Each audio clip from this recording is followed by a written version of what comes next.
Қадірменді қазақ елі, біз мынау Күршім ауданы, Қазақстан облысы, Маралды ауылдарының тұрғындары атынан қазақ халқына үндеу жолдағым келіп тұр.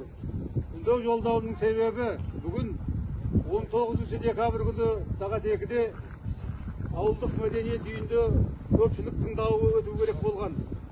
Ал елбасымыз Тоқаевтың айтуы бойынша жер байлығы халықтікі деп айтылған.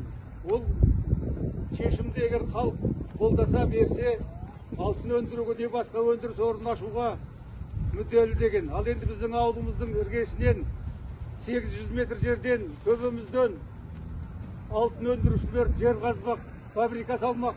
Біз мына тұрған халық соларға қарсымыз. Сол қарсы болғандықтан біздің бармаған жер баспаған тауымыз жоқ. Тоқаевқа дейін бардық, енді басқа үміт жоқ. Қазақ елі қазақтардан сұрағаннан басқа. Сондықтан біз слушанияға кірмедік. Сондықтан қарсылығымызды білдіріп, мына тұрған халық жиналып тұрмыз. Біз ешқандай өндіріс өндіруге, алтын қазуға рұқсат бермейміз. Біз қарсымыз.